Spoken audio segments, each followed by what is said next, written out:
Why do so many couples still feel misunderstood? Why do simple conversations turn into painful arguments? And why do both partners walk away thinking, "That's not what I meant"? The truth is, communication rarely fails because people stop talking.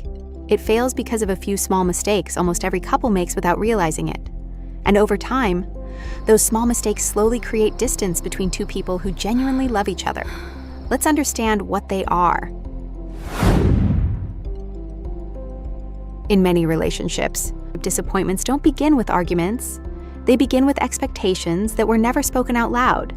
Maybe you expected your partner to remember an important date. Maybe you wanted them to notice you were feeling low. Or maybe you hoped they would offer help without you asking. Instead of expressing those expectations, you stayed silent. Because somewhere inside, many of us believe, if my partner truly loves me, they should just know.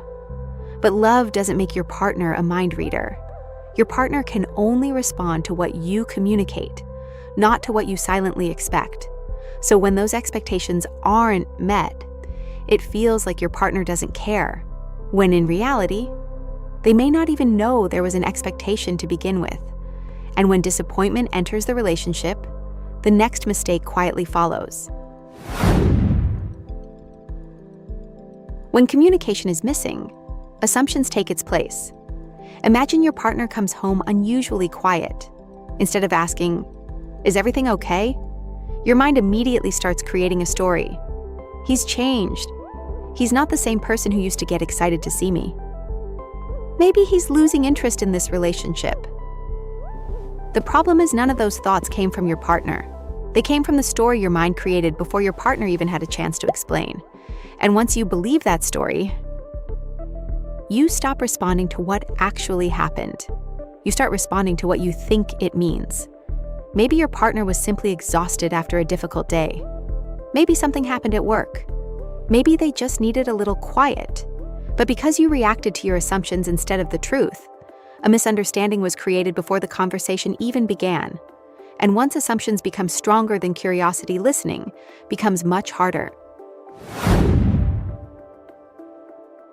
Think about the last disagreement you had with your partner. While they were explaining how they felt, were you completely listening? Or were you already thinking about what you were going to say next? This happens more often than we realize. The moment we hear something that feels unfair, our mind immediately starts preparing a defense. "That's not what I meant. You're forgetting what happened. But you also did the same thing." Without realizing it, the conversation slowly changes. Instead of trying to understand each other, both partners become focused on proving their own side. Now, each person is waiting for their turn to speak instead of listening to understand. And when that happens, even a simple conversation can start feeling like an argument. Because communication isn't just about speaking, it's also about making your partner feel heard. But sometimes before either partner has truly listened, their emotions have already taken over. And that's where the next mistake begins. Sometimes the problem isn't what you say. It's when you say it. When your partner is already stressed, worried, emotionally hurt, or dealing with something painful that is not the right time to bring up something that's been bothering you. Not because your feelings don't matter, but because your partner may not be in the right emotional state to truly listen. At that moment, they're already carrying the weight of something else. Adding another difficult conversation can make them feel overwhelmed instead of understood. There's another mistake many couples make. When one partner is sharing their emotions, the other immediately starts giving solutions. For example, a woman may simply want her partner to listen and understand how she's feeling, but instead he starts explaining how to fix the situation. His intention is good. He's trying to solve the problem. But at that moment, she wasn't looking for a solution. She was looking for understanding.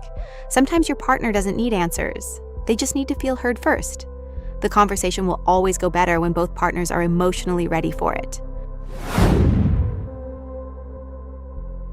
No two people communicate in exactly the same way. Some people say exactly what's on their mind. Others expect their partner to understand through hints, expressions, or silence. Imagine one partner says, "I'm fine."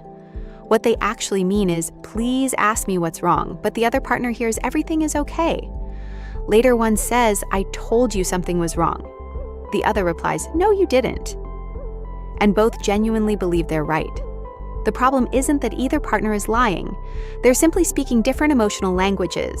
One communicates directly, the other communicates indirectly. Neither style is wrong. But unless both partners understand how the other communicates, misunderstandings become unavoidable. Every misunderstanding we've talked about so far can still be repaired.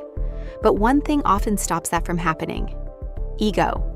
The moment the goal changes from "let's solve this together" to "I need to prove I'm right," the conversation takes a completely different direction. A simple observation starts sounding like criticism. An honest opinion feels like a personal attack. Instead of asking, "Why does my partner feel this way?" we start thinking, "How do I prove my partner is wrong?"